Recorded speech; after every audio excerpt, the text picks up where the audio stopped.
안녕하세요. 법도TV 엄정숙 민사전문 변호사입니다. 오늘은 상속과 유류분에 대한 권리행사는 몇 번까지 가능한가에 관한 내용입니다. 상속권과 유류분권의 권리행사를 두고 상속인 간 눈치 싸움이 치열합니다. 대부분 상속인들은 돌아가신 분에게 상속과 유류분에 대한 권리행사는 한 번만 할 수 있다고 착각하십니다. 하지만 상속과 유류분에 대한 권리행사는 한 번이 아닌 경우가 더 많습니다. 상속인들은 두 명의 부모님, 즉 부부의 재산은 하나라고 여기는 경향이 있어서 상속과 유류분에 대한 권리행사도 한 번이라고 착각을 합니다.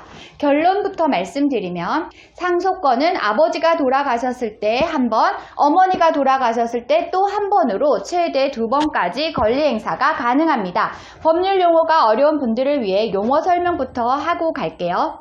유류분 제도란 법이 정한 최소 상속 금액을 말합니다. 형제가 2명만 있는 경우 원래 받을 상속 금액의 절반이 유류분이 됩니다. 아버지가 남긴 재산이 총 2억일 때 상속 금액은 각 1억 원씩이고 유류분 계산으로는 그 절반인 5천만 원씩이 됩니다. 유류분 청구 소송은 돌아가신 분 유언에 따라 모든 재산을 물려받은 상속자를 상대로 나머지 상속인들이 유류분 권리를 주장하는 소송입니다.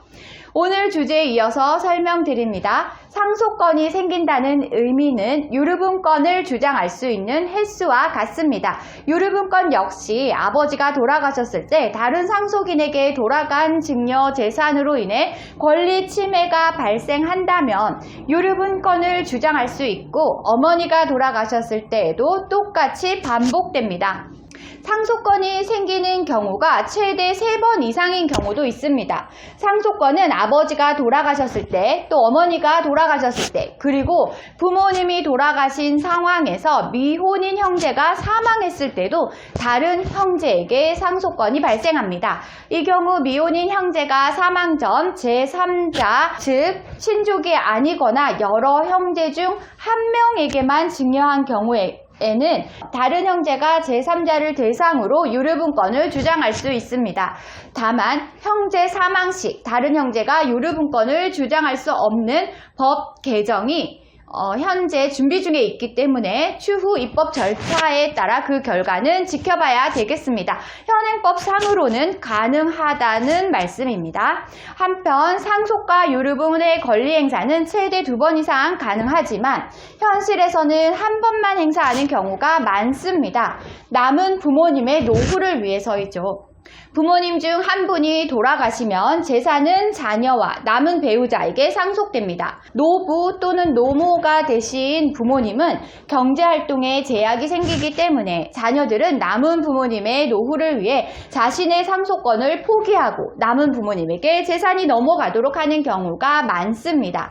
이 과정에서 상속인들이 명심해야 할 점은 남은 부모님에게 상속 재산이 넘어가도록 상속을 포기하더라도 영원히 상속이 포기된 것은 아니라는 것입니다. 자녀들이 남은 부모님에게 상속재산이 넘어가도록 상속권을 포기하더라도 남은 부모님이 추후 다시 돌아가시면 자녀들에게 상속권이 생기게 됩니다. 상속권을 처음 포기한 상황에서 상속재산은 남은 부모님의 것이 되고 그 남은 부모님이 돌아가시면 가지고 계셨던 재산은 다시 자녀들에게 상속이 되는 원리입니다.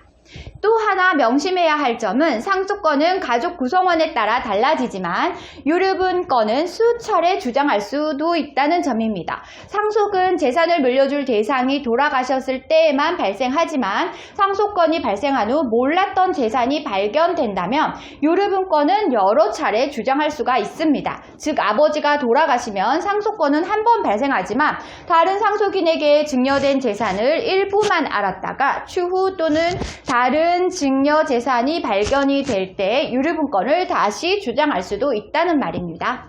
정리하자면 아버지, 어머니 사망 때에 각각 상속권과 유류분권이 생기게 됩니다. 유류분권은 기본적으로 상속권과 비례하기 때문입니다. 부모님 사망 후 미혼 형제가 사망하면 최대 3번 이상 유류분권을 주장할 수도 있습니다. 오늘은 상속과 유류분에 대한 권리행사 횟수에 관한 설명을 드렸습니다. 다음에 더 좋은 민사 법률 정보로 찾아뵙겠습니다. 저는 엄정숙 민사 전문 변호사였습니다.